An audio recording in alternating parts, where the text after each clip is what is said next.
right, Kaya's Onslaught.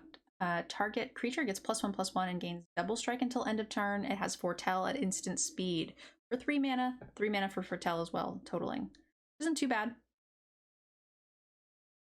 It's Yeah. a bit I like. high, but it comes with 2 abilities. Usually it's like Teamer Rage or whatever, right? It's usually double strike in red. Kind of a top end card. We've seen a fair amount of flyers, and the fact that it gives +1/+1 in double strike actually is 2 damage, so it's kind of like +2, right? Which is kind of good. Yeah, I mean, it's more than that, right? It's +1 plus again all of the current Yeah, creature's yeah. I power. just meant that the boost that it itself is giving you. Yeah. Um. Again, a 1 mana foretell cost means it makes it tricky. Are you playing around this or are you playing around Iron Verdict? Um. Yeah, that's true. That's going to be an interesting read to try to make. I like the fact that this is a combat trick that is not dead uh, if they're not blocking or you're not blocking. Like if you're just getting through, you can just win the game out of nowhere with this. Yeah, double strike cards are a lot like that. I also like You that know, it's not a dead card in that in an aggressive, let's say Boros deck, a lot of times you'll play like I forget what the team or what was it called? It was called teamer, Team teamer battle rage. Battle Rage. Oh yeah, I was close. I had 2 out of the 3 words. That's like a dead card if you get behind and you're on the back foot. Whereas this, it still gives you a +1/+1, and yeah, it doesn't say attacking, so it still gives you +1/+1, which could potentially just be a kind of an expensive combat trick to help stabilize and get a creature out of danger, or eat a blocker, or eat an attacker. So it's a little bit more flexible, but you pay for that flexibility. Yeah, I mean, you can eat a creature with it because you're getting a power boost plus first strike, double strike, but first strike to let you eat something um, of the same power. Uh, you can play it on a vigilance cat that they don't think anything of the fact that you're attacking with a 3/6 and they're at 8. And they're like, all right, I'll take it, and now they're dead. Like, um, Someone in chat is bringing up trample is a good thing, right? You could trample over for some extra damage. Another thing you want to look out for with cards like this is death touch. Those are often really nice. Gives you yep, basically a second death touch creature to kill 2 large things essentially. yeah. This, if there's a death toucher that gets double blocked, it is now both those creatures are dead, Yep. and yours is alive. But yeah, trample, lifelink can completely swing a race. Um, double strike, pun intended, doubles up so well with a lot of other combat abilities. It definitely does. So for a combat trick, I mean, it's a little bit on the expensive side, so I'm not overly excited for it. I think it's got some upside in a more aggressive deck if you think you can push through for the last little bit of damage. But I'm not thrilled to have a ton of these, and I could see myself cutting it a fair amount, but I'm in the like 2 to 2.5 range. Yeah, I'm probably gonna say a 2. It's really unlikely for me to put combat tricks higher than that, but this is a good one. I could be underrating this. I don't know that you are. A lot of the combat tricks that I like are ones that are a little harder to get around, like ones that you do in response to give them like hexproof. Ones that are a little bit more evasive. This one seems a bit tough and like more likely that you'll get 2-for-1. But I also am higher on combat tricks than a lot of people. So chat seems consensusy. So yeah, Yep. between a 2 and a 2.5 for me, depending on how aggressive your deck is. All right, Cool. your turn. All right. Next up is Master Scald. It is a 4 and a white 4/4 dwarf warrior. Another one of those. When Master Scald enters the battlefield, you may exile a creature card from your graveyard. If you do, return target artifact or enchantment card from your graveyard to your hand. Um, this is an interesting card. 5 mana 4/4 is not really where you want to be in terms of stats, but it's not completely awful. Um, the ability, I just don't know how often you're going to actually get something back. Enchantments don't go to the graveyard that often. Um, Neither do artifacts for that matter, unless they're ones that you sacrifice for something. Um, this is really hard to judge without taking a look at the whole rest of the set. But it definitely has some big upside where it's a 5 mana 4/4. Oh, I'm gonna stop myself because Chad is 100% right. This is great with sagas. Yes. I did So not think. so part Yep. of it is sagas or any sort of enchantment on yourself. You a lot of times to avoid running them. So give target creature +2/+2 in menace or whatever the enchantment may be. They're very big targets to be 2 for 1, so it kind of makes those slightly better in a more aggressive deck. You could see this in a top end Boros where you're definitely going to have some low end creatures in the graveyard, and you want to keep the pressure very high by recurring either the sagas or the I don't even know what to call them, self enchanting creature cards. Yeah, the buff auras. There you are, buff auras. Sagas Y- are a good point. Yeah, yeah. So anything that interacts with sagas, every time we've seen them, I'm super big on bringing them back. In fact, you'll oftentimes just run creatures that you sack to bring back enchantments. If you've got, even just 2 sagas in your deck, you're pretty happy to run like some dirtily 1/1 that you can just bring them back with. And this is kind of something like that. I also think 4/4 for 5 is kind of our base stat for what we see for 4/4s with mediocre abilities. Yeah, what I'd be curious to see in addition to sagas is if there are, usually they're in black, like black enchantments that give -X/-X, that are designed to go to the graveyard, like a dead weight or what was the one in the black one from Theros Beyond Death that gave -3/-3? Yes, Um, the grasp. Is that yeah, right? Something grasp? yeah, yep. So something like that is designed to go to Myers is a remove grasp. There we are. Jinx is filling in the blanks for me. the like a removal enchantment that's designed to go to the graveyard would give you another good target for this. But Definitely. sagas alone make this better than what I was thinking initially. Yeah, I think in the average deck, it's going to just be below average, maybe 2, 2.5. If you've got some sagas, I'm pretty excited about the card. Happy to have it on like my, more top end at a 3. Yeah, I would I settle think. on a 2.5 for the average deck. Yep, I think 2.5 is good. I think you want to run this if you have two exciting targets to bring back. Um, Yes, I would agree. 2 is kind of the bare minimum where I'm looking to play this card, ideally more. yeah, Real quick, shout out to I'm Bad at Games for gifting 10 subs to the channel. I really appreciate the support. That means so much. Holy crap, man, that's awesome. Thank you, thank you. All right, moving right along, guys. We're through the M's. Rally the Ranks. It is a 2-mana enchantment. It enters the battlefield, choose a creature type. Creatures you control the chosen type get +1/+1. So this is just your baseline um, pump aura. Typically, it's like one more, and all creatures you get +1. All creatures you have are +1/+1. So it's like a bit cheaper, but fine. yeah, Feels more constructed just because it is a specific creature type as opposed to a glorious anthem that is all creatures. But I mean, you yeah. could definitely have some good synergy. How many dwarves would you have to have in your deck to want this card? Oh boy. 7 or 8 maybe. I feel like the answer Um, still has to be reasonably high.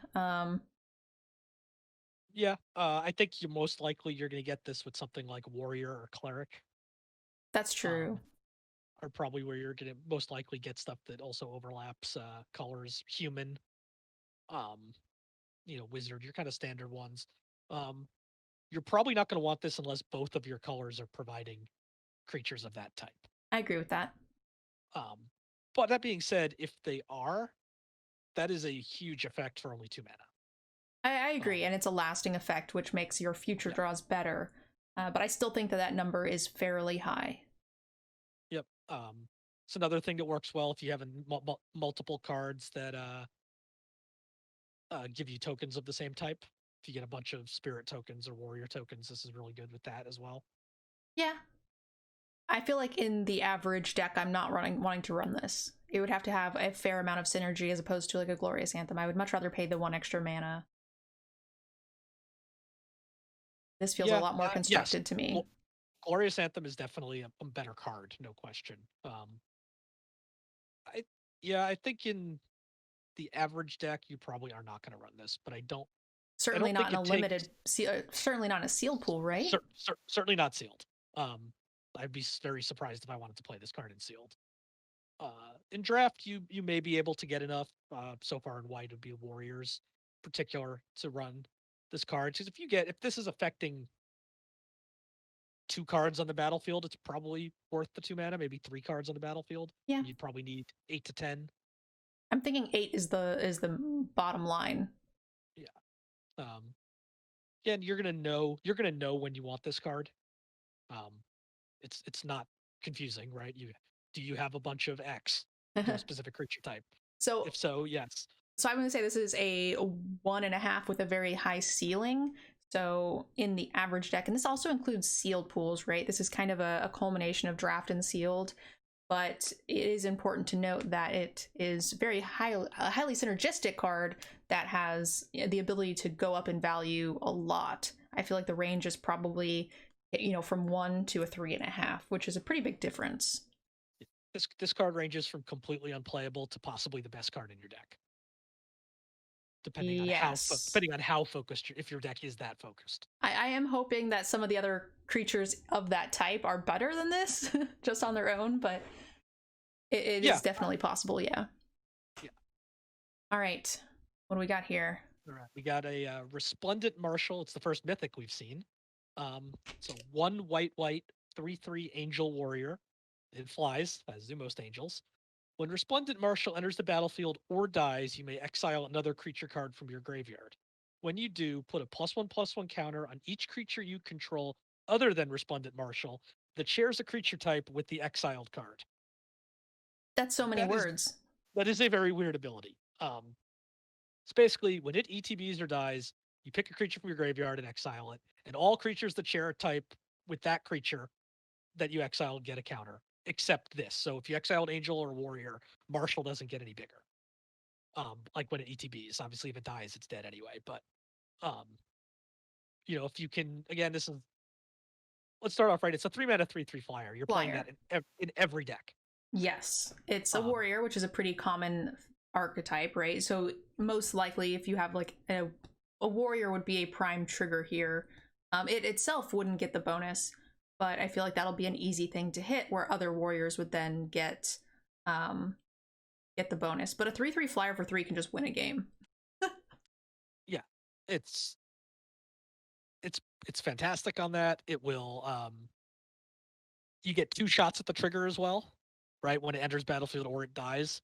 So even if you play it by itself, say you have no creatures and you just play it as a 3 mana 3/3 flyer, which is still a good play on turn 3, you still have a chance to get the trigger again when it dies, and maybe you do have a couple creatures out that it works on. But yeah, 3 mana card that's I feel like your best case scenario is you're getting maybe 2 counters out of this on average. Yeah. If you get a total of 2 counters out of it, that's 3 mana for 5 power worth of 5 power and toughness, and 3 of it flies. Honestly, I'm all in. I'm more in love with it just as a 3/3 for 3. That's kind of where I'm expecting it to be in a highly synergistic deck with 8+ warriors. When we were running the anthem, then sure, that's going to be great. You're going to be getting 3 triggers ETB, 3 triggers when it exits, so that's going to be a ton of power. But on your average deck, I feel like this is mostly going to be, I would be happy if I had 4 power for this, if I was hitting 1 trigger on one of the in or out phases. Yeah, I agree. And that being said, I'm still thrilled with that. Yes, definitely still thrilled. I mean, it's not, it's not instant winning, but it is a lot of value for 3 mana. Yeah, I mean, they have to answer this. 3 power in the air has to be answered. Definitely. And answering it may give you a trigger that's relevant. So even in a non-synergistic deck, it's not unlikely that you'll be able to hit something like a dwarf or whatever might be harder, but human isn't going to be that hard to hit.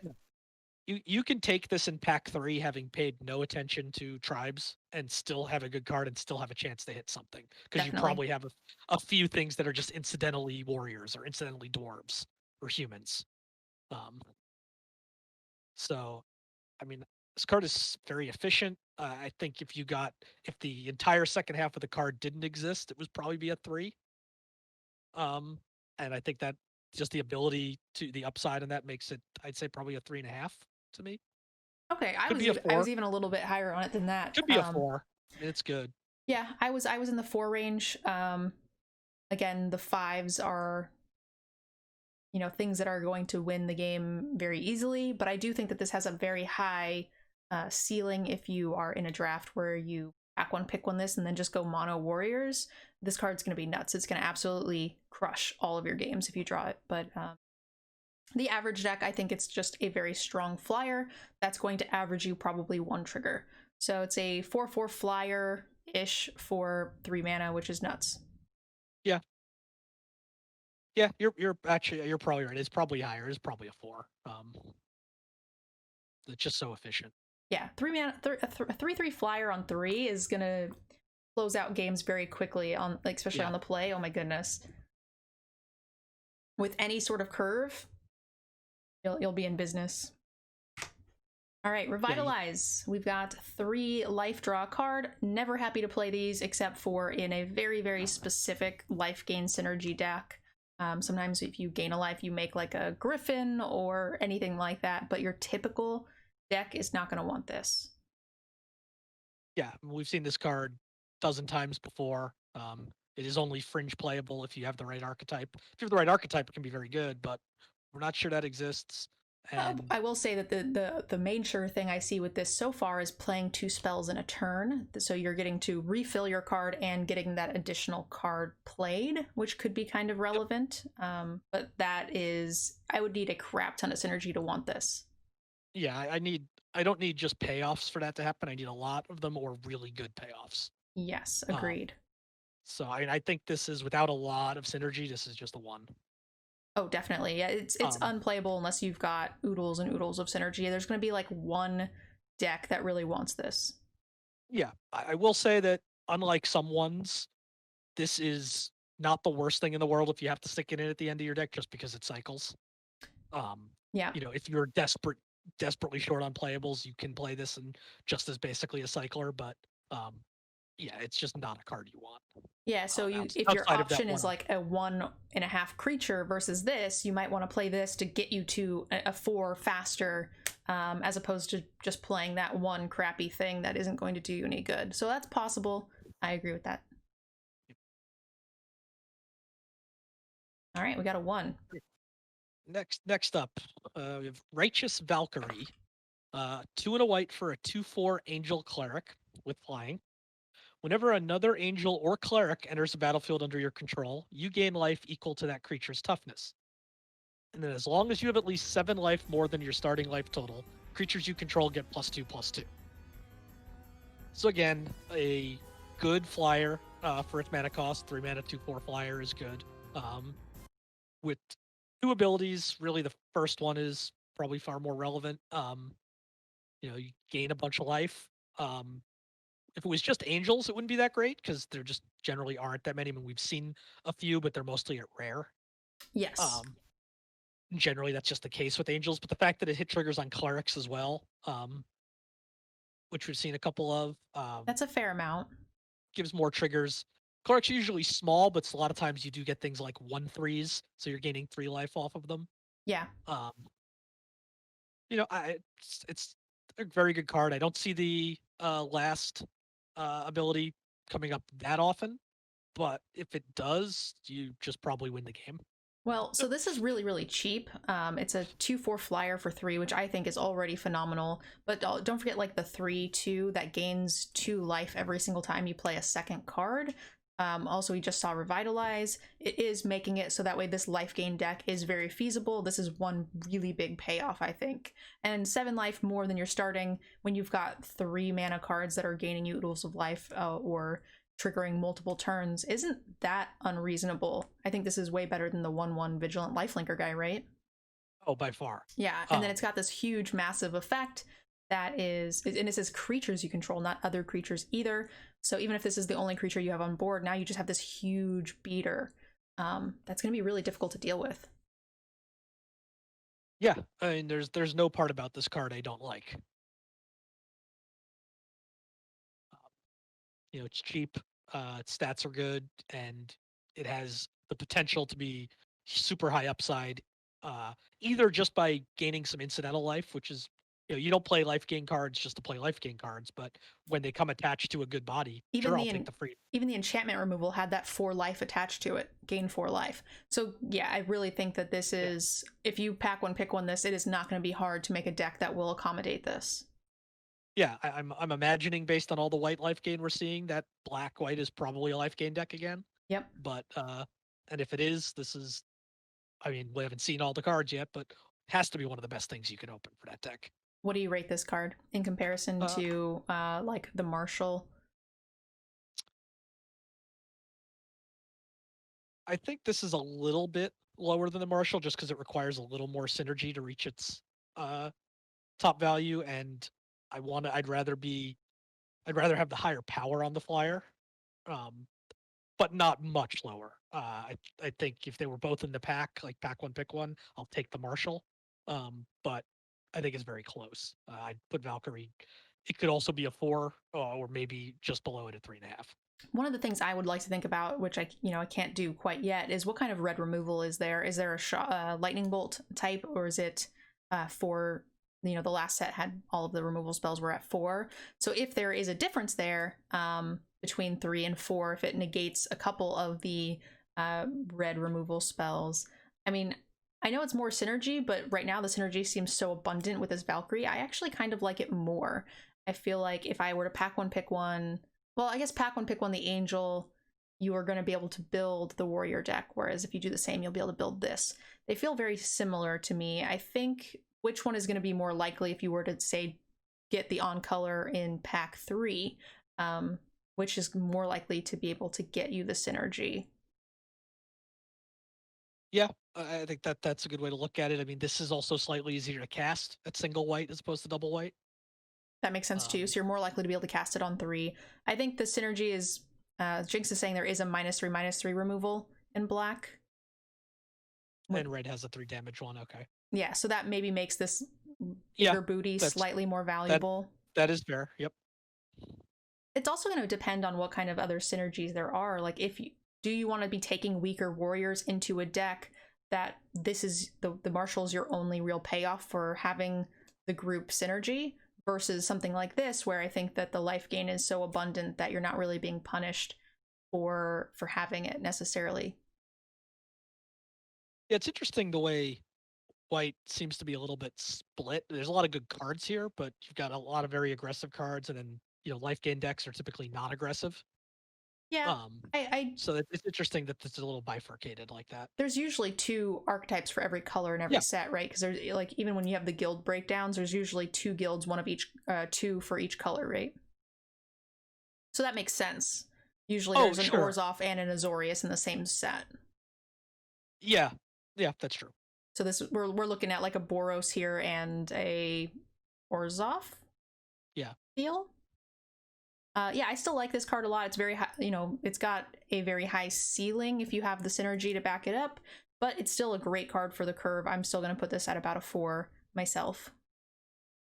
And yes, Jinx, to answer your question, it does become a 4/6 if you get to the 27 life. Yeah, I'm with you on 4. I think it's certainly right alongside Marshall there. Yep.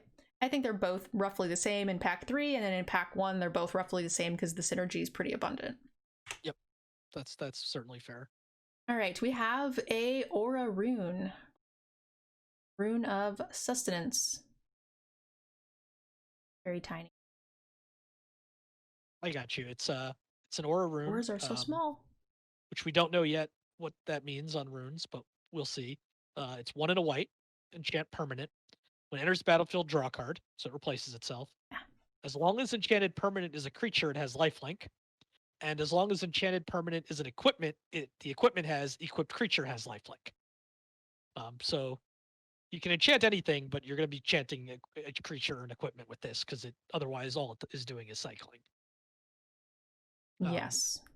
and whichever of those two it equips or it enchants, it has lifelink. Um,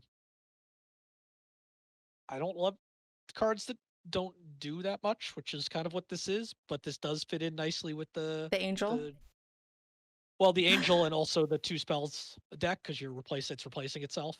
Yep, so it's cheap and Um, it cycles into something else that's potentially castable. I think having cards that are able to flicker into new cards to refill your hand and isn't costing you a whole bunch of physical cardboard is really nice. But I don't think this card is very good. I think it's got a very synergy based theme. So the average deck, I mean, basically no sealed pool is going to want this. yeah. No sealed pool wants it. You're still at the risk of getting 2 for 1 if they kill, your target in response. Yeah. You Even don't if I get two have a for life one. gain deck, I still don't love it. No, I agree. I might play it, but it's at the back of the list. Um, so I think this is like a 1.5. I think it's a one Uh, and it's got a ceiling of like a two in my life gain yeah, deck. yeah, I'd agree with that. Because I would certainly Uh, love a creature or something else that isn't getting me 2 for 1 yep, over this. Even if it's a weak, you know, just a 2/2 lifelink, that's all. I think I'd still like that bigger than this. yep, agreed. All right. We got Runeforge Champion. It's a rare. It's a 3/2 for 3 base stats for what we would expect to see. So if it had nothing else on it, it's a 1.5 or a 2. So now we just see how good the ability is. It is a dwarf warrior, so it's going to play really nicely with all of our other um, creature type mechanics that we've seen. Oh, I said 3/2. My bad. I'm a little dyslexic. When it enters the battlefield, you may search your library and or graveyard for a rune card, reveal it, put it into your hand, and then search your library this way. If you search your library this way, shuffle it. Tiny words. You may pay 1 rather than pay the mana cost for the rune spells you cast. Okay. So we're just getting free cards out of this. Yeah, I mean it's a 3 mana 2/3 that draws you a card, assuming you have a couple runes in your deck. Um, Yes. So it can get them out of was your this can get was them a out of your rune. graveyard. It can get them out of your graveyard too, which is nice in case you've had a couple and you've already played them and they've ended up there. Um, The white lockdown card was not a rune, right? no, So far, the only rune we've seen is the one. Yeah, so the I, bound in gold was just an aura. It's not an aura rune. I believe rune runes, and I'll check, is a cycle with one in each color. Um, So far, the only thing we're getting back is something we don't want to play. And if there's one in every color, I'm imagining, maybe one of them is slightly more impactful. They're all probably going to be pretty mediocre. yeah, like I'm just scrolling through. Blue is the exact same thing except flying. Black is the same thing except death touch. Um, red, I'm gonna guess, is like haste or first strike. Now, they do replace themselves so that you're not actually getting 2 for 1 because you are drawing a card. Maybe, that has a little bit more value in it, especially if you've got any abilities that are wanting you to play extra cards or, gain life, whatever the case may be. I'd have to be light on playables, but not being 2 for 1 does make me feel a lot better. And especially if we have this card where they're like, we can recur them. Yeah, I mean, keep in note that you do get 2 for 1 if they kill it in response. Yeah, Because that's it's an true. it's an ETB it's an ETB draw. But yeah, I mean that is nice that if it resolves, you are not going to get 2 for 1 later. Yeah, it's just there's one rune in each color, and they give an ability, and a couple of them give a power or toughness boost. Yep. So on its own, I hardly give this card.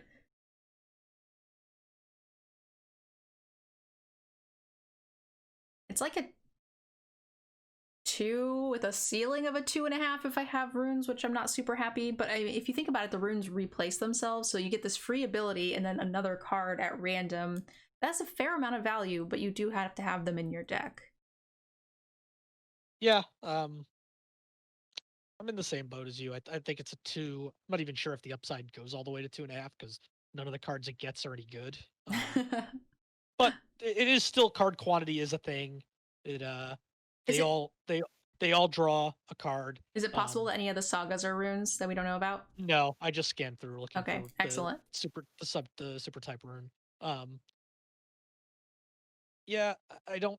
And also, there's a good point in chat from Jinx that this is a rare, and all the runes are uncommons, not common. So it's going to be More unlikely you're going to difficult have for you to get that many. synergy. Yeah.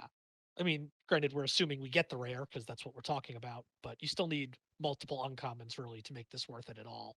All right. Um, So we're putting this at a 1, or I'm sorry, at a 2 because it's just two. reasonable base stats. It's also a dwarf warrior, so there's like some good Yep. synergies there. Ubernerd, thank you so much. I appreciate the raid. Make sure you guys click the link that we're going to post there. Go show our fellow F2K streamer some love. He's an absolute sweetheart. He's got some really fun atmosphere and content. So please, please, please show him some love. I'd really appreciate it, guys. Also, we had another sub from Laprosaurus. Thank you again for the support. Really appreciate it. All right, search for glory. Search your library for a snow permanent card, a legendary card, or a saga card. Reveal it, put it into your hand, then shuffle your library. You gain 1 life for each snow spent to cast this. Seems constructed to me. Yeah, I think this card is pretty much unplayable and limited. There is usually some, every time I've seen snow, there is a snow deck, but it's very difficult to make run very well. It's very highly synergy, but not played in the average deck. Yeah. Now, the one good thing about this card is you don't have to pay snow mana to cast it. No. It's just 2 and a white, and you don't have to get snow cards because you can get legendaries or sagas. But that's still a limited, very limited card pool for, how many of those cards in your deck are worth it if you add 3 mana to their mana cost, and that's basically what Yes. you're doing I would have to here. have two, at least two very good sagas, probably more, to consider this. Basically, anything that's a 1-for-1 fetch is usually not good enough because half the time you're going to draw the other card first, right? And then it's gone. So then you no longer have anything really relevant to try to get. Yeah. Also, the abilities need to be powerful enough to be board swings where you want to basically have that you're willing to pay an additional 3 to have 2 copies of it in your deck as opposed to 1 copy to just increase your chances of having it if it's that powerful. Yeah. Tutors just are generally not good limited cards. Sort of short of something like demonic tutor, which is restricted in vintage for a reason. 2 mana get anything, sure, but any restrictions, anything more expensive than that is just not worth it. Your card, there's not enough game ending cards that make that you want to spend 3 more mana on, and you have to not have them ready in your hand. So no, I think this is just a 1. Yep, I agree. Just a 1. Moving on. It looks like we're only going to get through white today, guys, because we do have our core raid for WoW later. Yep. So up next, Shepherd of the Cosmos, 3/3 Angel Warrior for 6 mana, 4 white, flying. When Shepherd of the Cosmos enters battlefield, return target permanent card with CMC 2 or less from your graveyard to the battlefield, and it has fortel for 3 and a white. So your total fortel cost is the same total mana, but 1 less white.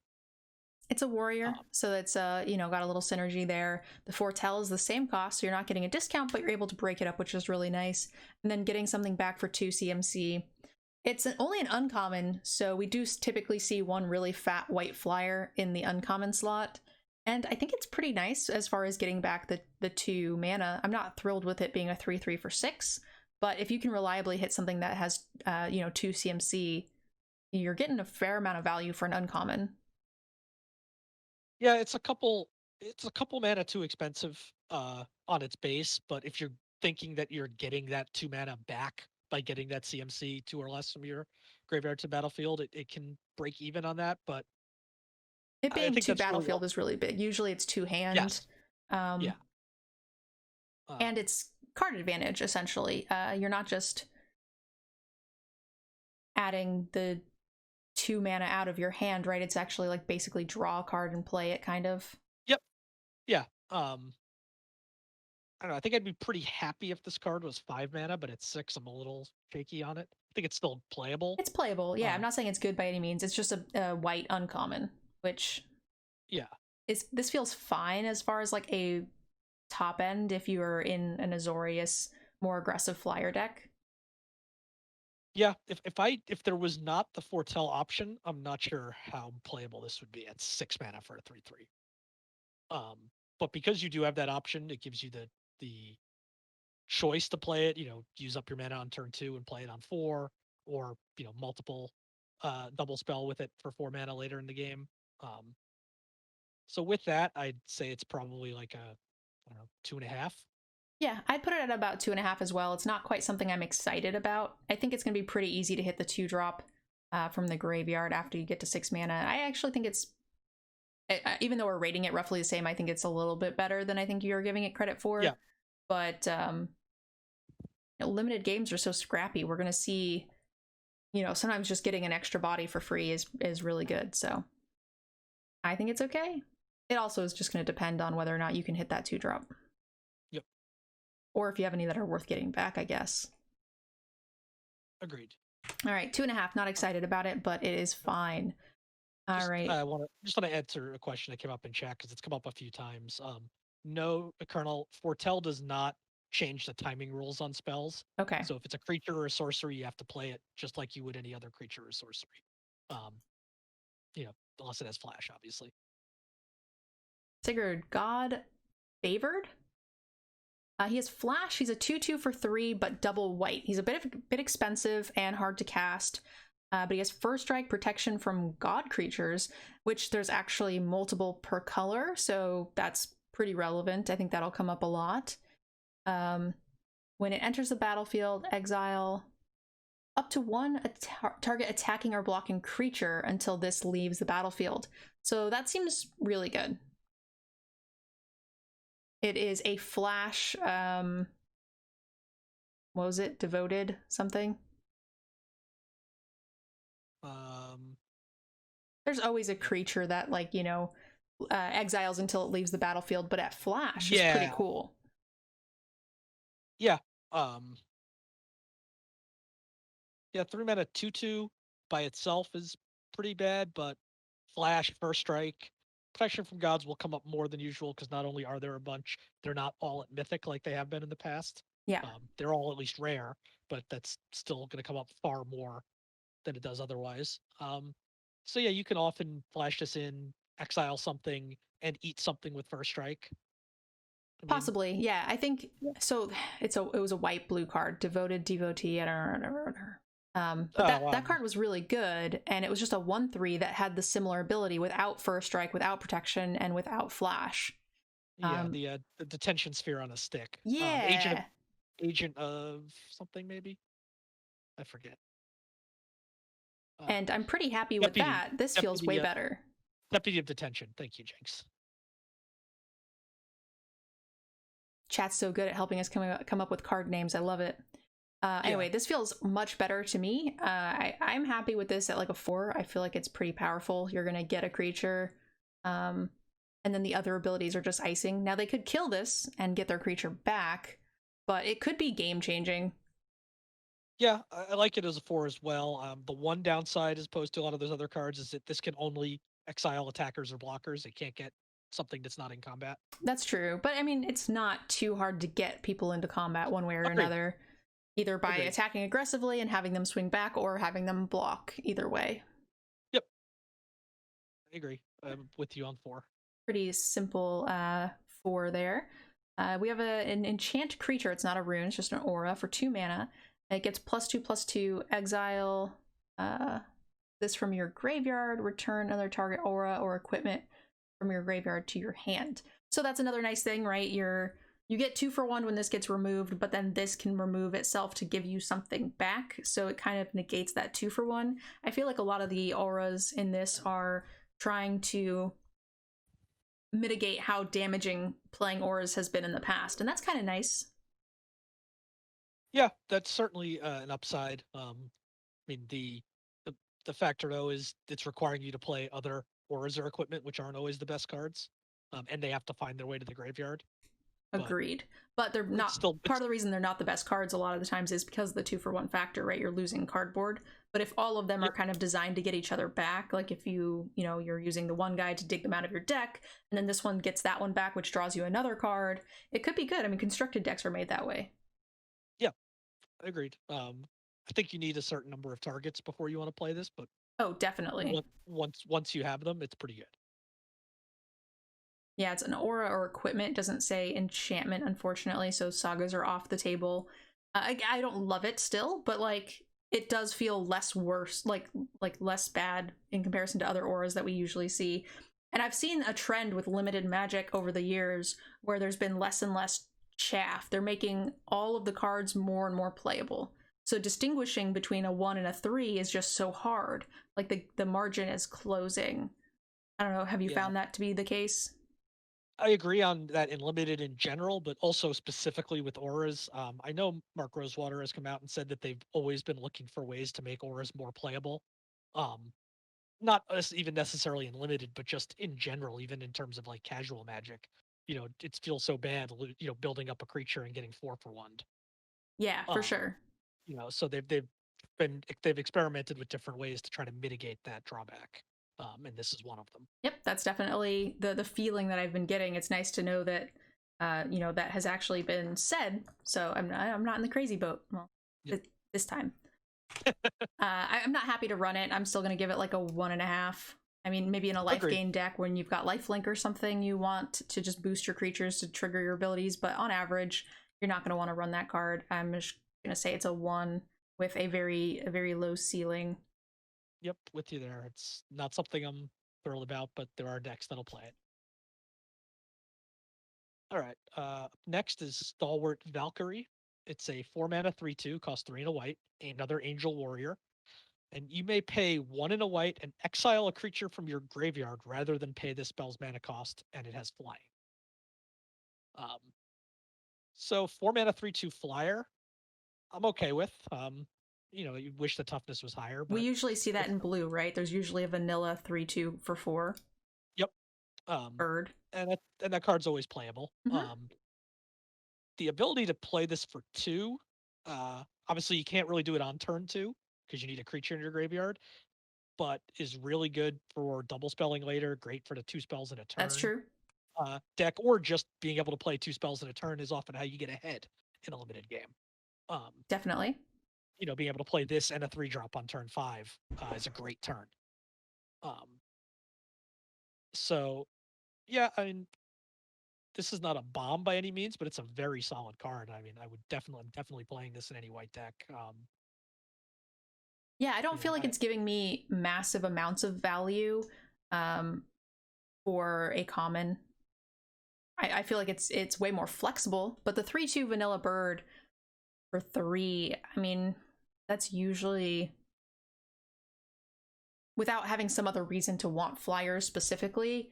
I mean, it's like a 2.5. So this for me is like a 2.5, maybe a 3 if I'm really aggressive. I think this is kind of really neat in a Boros deck where some of your, like as your top end in a Boros, because a flyer can often help you push through the rest of the damage when your opponent stabilizes, but also it allows you to cast multiple cards per turn.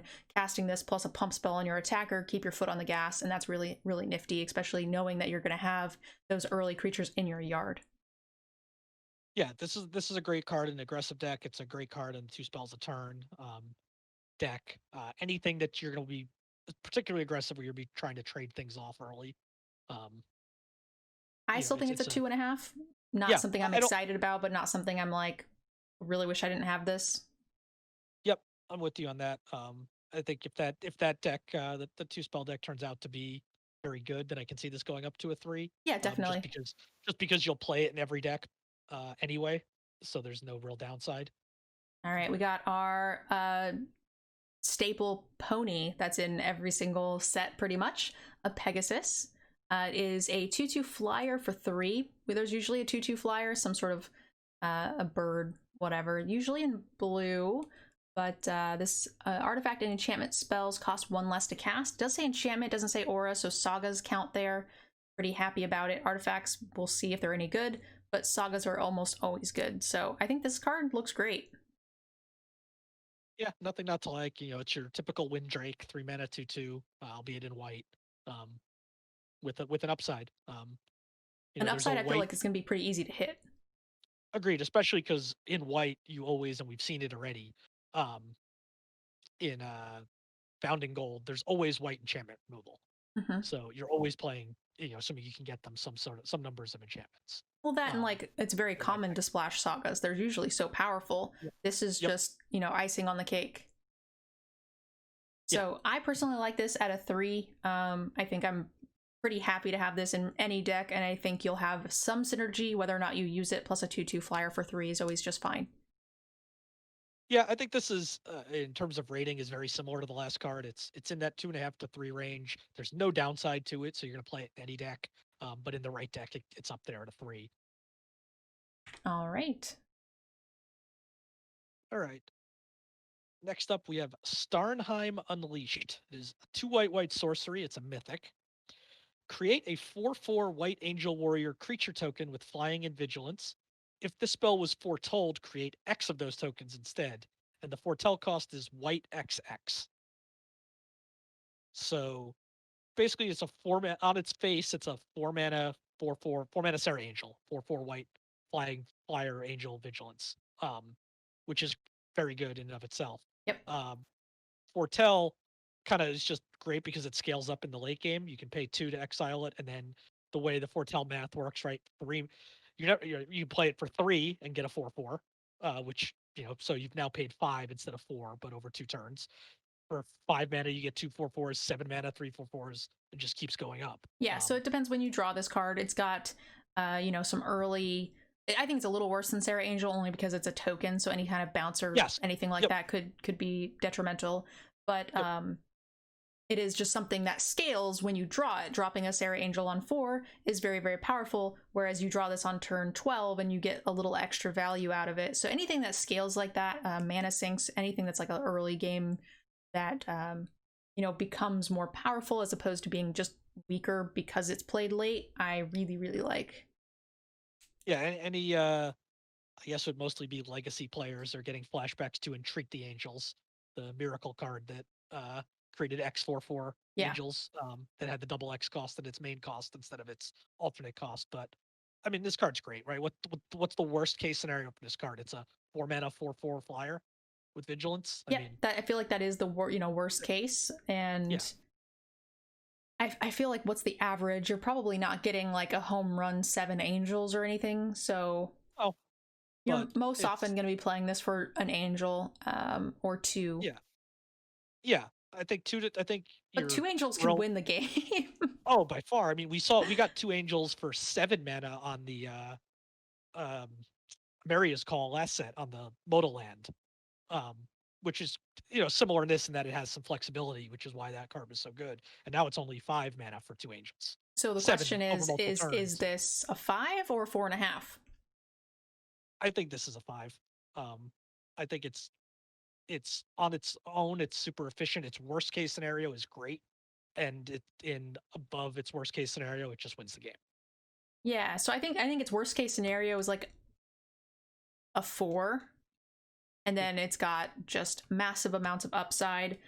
I'm tempted to give it a 4.5 just because 5s typically just like win the game if left undealt with, like a big planeswalker or something.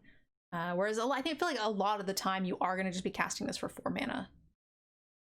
If you have this in Yeah. your opening hand, you could flip it upside down and then you could wait until you hit what, 5 Only mana? only yeah, turn 5 2/4/4s. Yeah, it's Mm, definitely That's gonna win possible, the but game. like how many times are you getting stuck on mana? It could sit there for a while. It just depends. Um, but yeah, I agree. I think it's going to be absolutely backbreaking if you can play it on turn 5. But that is still a fair amount of mana. Yeah. 7 over 2 turns is not too bad, but I'm really curious how many times it will be worth it to play this on 4. Yeah, I think it probably will be a lot. Um, but that flexibility is just great. Yeah, I worry that it'll get people kind of stuck in a situation where they're like, "Well, I want to wait." Then they'll be stubborn and hold on to it forever, and end up losing the game ultimately because they were trying to wait for another mana. Yeah, I mean, there's a skill testing aspect to this card, just like the modal lands in the last set, right? Yeah, When do you play it definitely. as a land? When do you play it as a land, and when do you keep it as a spell? I mean, that's And making sure you huge. play them on the right order, right? Yeah, Paying 3 for 4/4 isn't bad. I mean, it's 5 because it takes 2 another turn. Not quite the same. So I would say, yeah. But the question is will people be able to recognize that they need to do that? Usually, if you played it flipped, you're expecting to cast it for more. Otherwise, you would have just played it for the cheaper value, right? yeah. I mean, there's just also the scenario where you're flipping it on turn 2 because you have nothing else to do. Um, and then later it's Turn always going to 3. be No, I Oh, yeah, mean yeah, you're I see what you're saying. paying, and then it's always the worst case. Then you're still getting a 1 mana discount later, um, as opposed to mana that was going to go to waste on turn 2. Hey, we found our. Oh, so yeah, five. Five on that last mythic. We found my 2/2 lifelinker I was talking about earlier Yep. that I would much rather have over the aura that turns something into lifelink. It's an idiot. Agreed. It's a dwarf cleric, so it's both triggering anything with dwarf and also triggers like the cleric cards that we've seen. Lifelink is a pretty big mechanic. The other one had vigilance and lifelink if you had other clerics on board the last time, I think. But I mean, I think this is fine. It's got a lot of synergy. Yeah. 2 mana 2/2 always playable. Lifelink's good ability. Nothing not to like about it, but Yep. nothing to get excited about either. I think it's a 2 with some upside. Yep. Agreed. With some highly synergistic cards. I'm usually happy to have a 2/2 lifelinker just as a curve filler. Even if I don't have the synergy. But if you do, then it's great. Yep. Rarely cut, and sometimes it's great. Yep. Usher of the Fallen. It is a 2/1 for 1 with Boast. Create a 1/1 white human creature token. That's pretty good. It's dirt cheap. It's an uncommon. It's a 2/1 for 1, which seems great. If you're on the play and they don't have a 1-drop, then you're just getting value out of this. This might make me consider playing like the white, or I'm sorry, the blue roon, right? That gives flying. Yeah. Yep. Yeah, if you can get some value out of it, it's great. Playing it on turn 1 on the play, just like you said, you can get through with it. It does mean you're spending your turn 2 just getting a 1/1 instead of playing something out of your hand, which I'm assuming if you're playing this card, you're fairly aggressive, and you probably have a better play. But it's also, you are getting value by not having to, use a card. So Yeah, you're going wider, um, which will ultimately make any of your bigger pump spells better. yeah, um, yeah. I mean, I think this is good. This is definitely a card you want if you're going to be playing auras or equipment. Yeah, I agree Uh, with that. or you have some combat tricks to help this get through. Um, but I guess the one good thing is you can attack with it, and even if they trade for it, you can still use the ability, so you can still end up with the 1/1. We got Um, multiple people in chat saying 3.5. That seems really high. yeah, I don't think it's that good. I mean, it's good. It's playable. It's rare that I'm going to play 1-drops unless they're you know have very good abilities, and this does. I'll play this card. I think this is Um, this is fine for a 2-drop. It's got a good ability. yeah, My bigger concern is that if you're not playing it on turn 1 on the play, maybe on the draw, then it's not going to get its value quite as easily without some help. It needs a fair amount of removal for you to clear the way, or it has to be cheap removal too. It can't be expensive, or it needs some sort of flying enchantment that's going to get it in for more value.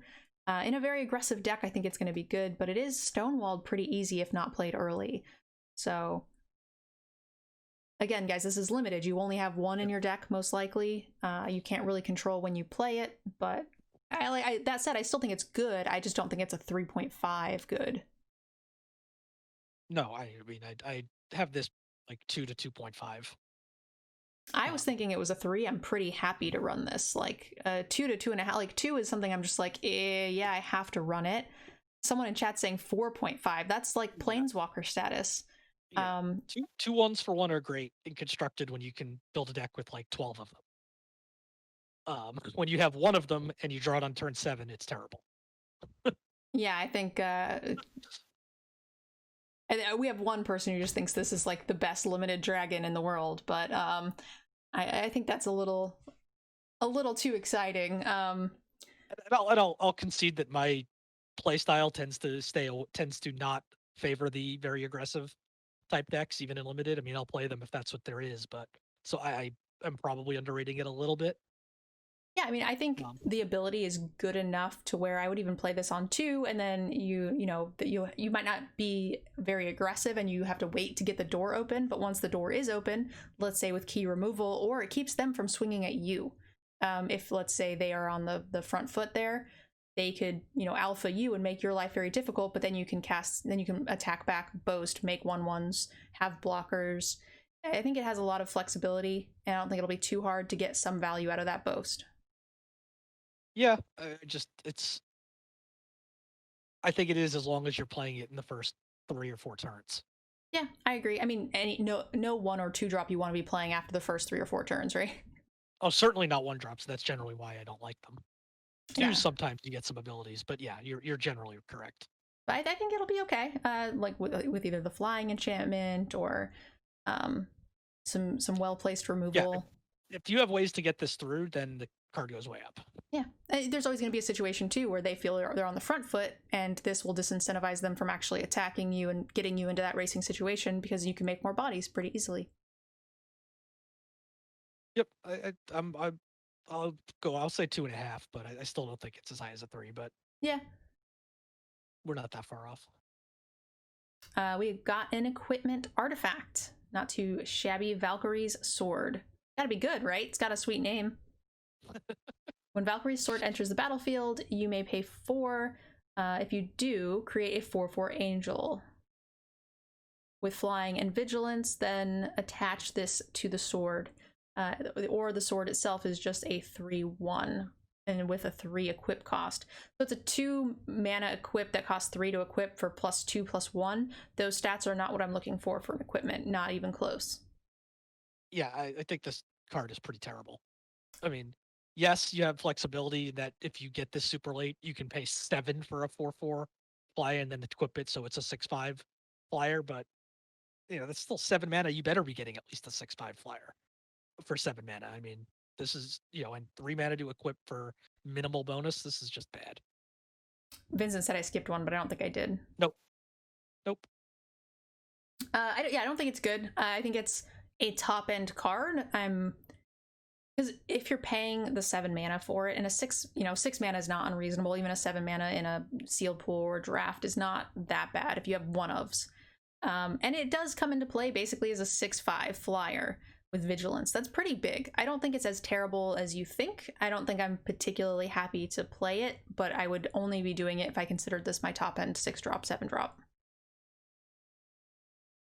Yeah, in sealed, I honestly don't think I will ever play this card in draft. In sealed, I could see it as the very top end, but I mean, I play like the 6/5 trampler for 6 that with no lands, no incentives to pick up lands just because I need, even in draft, just because you need one big idiot, right?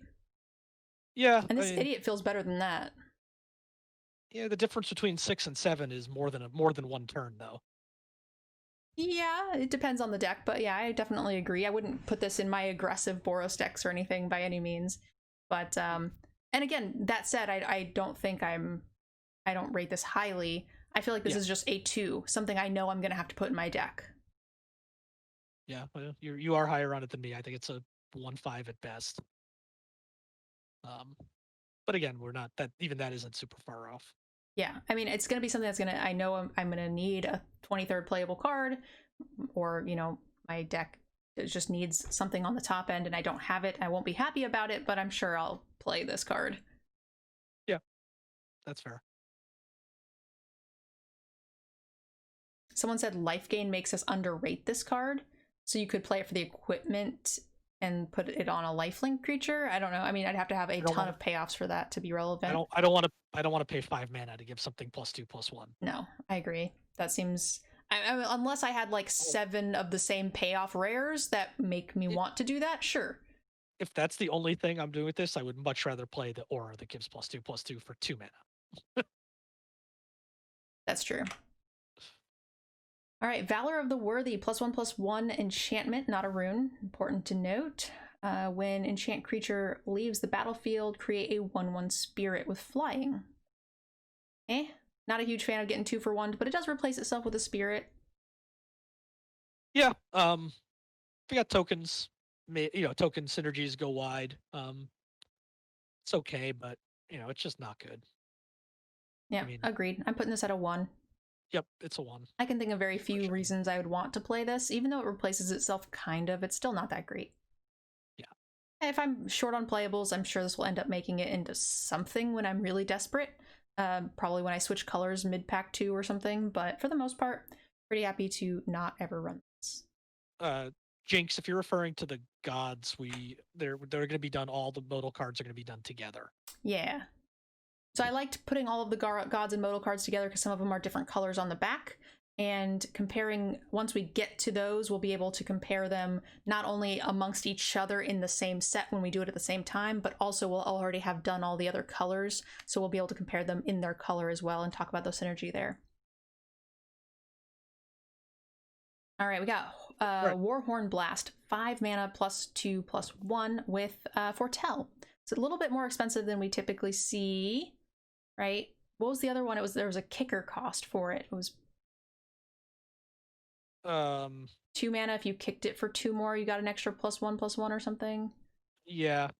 This is roughly average what we would expect to see, and then the fortel makes it cheaper over 2 turns. Yeah.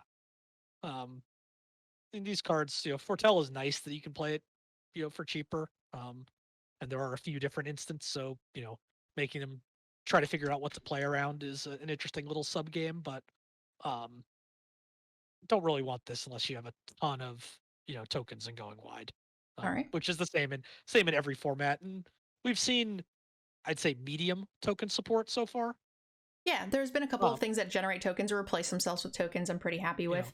The average deck is not going to want this. This is going to be like a 1.5. The fact that it's instant and fortel, which really helps, make it a 1.5. But and it's got a ceiling too in a token deck where I'm thinking it's 2.5. But on average, I don't think we want it. Yeah, the card that these token decks are kind of missing right now in this that we haven't seen in white is something like a Raise the Alarm. Like something that just makes a couple tokens. Makes dudes? Yeah, I agree with that. Yeah. 2 for 1. As opposed to tokens just being a side effect on cards. All right, Wings of the Cosmos. Target creature gets +1/+3 and gains flying until end of turn. Untap it. So this is kind of a combat trick that has a lot of uses, right? It untaps it, it blocks flyers, it turns a non-flyer into a flyer for blocking purposes or to create lethal. It untaps it, making it even more likely that you'll be able to catch a creature off guard. It's just so multi-purposed. I tend to like those combat tricks, but I think I overvalue them a fair amount. But this is something I kind of like. Yeah, the surprise factor, because it untaps a creature and can can eat an attacking flyer is really nice. It's very situational, but it's fine. There's nothing wrong with the card. No, I'll play it. It's 1 mana. It's the only price I want my combat tricks to be. So I actually think it's not that. That was my point going into it, is that it's not that situational. That it has so much flexibility that it is going to get you some value somewhere. Now you could get removed in response and 2 for 1. That sucks, but that's any combat trick, right? The fact that you can turn a non-flyer into flying for lethal, or to block a creature to prevent lethal, to just untap and eat something. It's just so multi-purposed. It's not just like a double strike card or something. No, that's fair. I think I guess I meant the situational, or the part where you get great value is situational, but there is going to be some value in a lot of different places. Yeah. So it's not ever going to be just a dead card. Like a lot of pump spells are. Welcome, Raiders. Thank you so much for coming in. We're just about finished with our white set review. So yeah, I like it. I mean, that said, it's still a lot of chat when I said that are like 3.5, 2.5.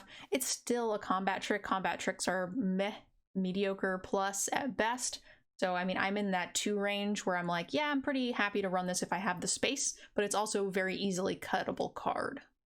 Yep, 100% agree. It's right around a 2. I mean, combat tricks in general, to me, almost have, unless they're absolutely insane, have a pretty hard cap around 2.5. There are some that occasionally are busted, but for the most part, just that risk of 2 for 1 makes them have kind of a hard cap on how good they can be. We made it to the end of white. Huzzah! Just so you guys know, we're gonna wrap this up here and talk about white for a little bit, but that's going to be the end of our set review, only because we have to get into our raid. We're going to pick this back up again tomorrow. I'm not sure whether or not Yanks will be able to make it for the whole thing, but I plan on doing all of this both for YouTube here on Twitch as well. So I'll be picking it up with blue tomorrow. So what do you think of white overall, Yanks? I like white. It's fairly aggressive, like white usually is. It's got a lot of well-costed flyers. Yep. Which doesn't always, I mean, there's always flyers in white, right? But there aren't. They're not always well-rounded. They're not as efficient. Yeah, they're not always as efficient as this. a couple decent removal spells. You've got your typical bounding gold, slash pacifism type effect with for more mana. It's a little bit more. Iron Verdict is a decent removal spell. Um, some reasonable combat tricks. It's solid. I don't think it's broken. White. I think it does. Assuming red has the support, Boros looks like it could be pretty good. Same for Azorius Flyers, but we have to see the other colors. Definitely. Or it could be an Orzhov thing with the life gain, right? Yes. Yep. It just Agreed. kind of depends where we're at. Yeah. Like I said, guys, we are going to continue doing the rest of these colors over the next 2 days. You'll see my articles both on Cool Stuff Inc., which will reflect all of these numbers, as well as these will be the ratings for the untapped.gg overlay. So if you'd like to participate in helping us discuss the ratings, come back in for these streams. I would definitely appreciate it. And if you are going to miss the rest of these, but really enjoyed your time here today, you guys can find the rest of these on YouTube. This one will go up probably tomorrow, first thing, and then I'll be posting the rest in the next day or two, because like I said, I'm going to be writing the articles, so I plan on getting through most of these pretty quickly. Now that said, Yanks, this one took 2 hours for just white. Yeah, so I think we need to set a goal next time to be a little bit more. We need to speed it up a little bit. Yeah, at least almost double. The first one's always going to take the longest because we talked a little more about the mechanics than we'll have to in future ones, explaining them, and we hadn't done it before, so that's true. This is our first time co-oping too. We should be able to speed it up. All right. So thank you guys again so much for watching. If you guys watch this on YouTube, make sure you guys leave your comments down below. Let us know what you thought of white. Please come back and check out the next video. It'll be up tomorrow, I assume, after I do this on stream and then get it edited and uploaded for you. And that's it. Thank you guys for watching. I'll see you guys in the next one. Bye, guys.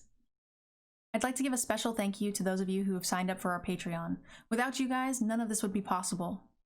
This content is also sponsored by Cool Stuff Inc. and KMC Sleeves. If you guys enjoyed the content, consider checking out the links below and using our discount codes. Thank you guys again for watching, and I'll see you in the next video.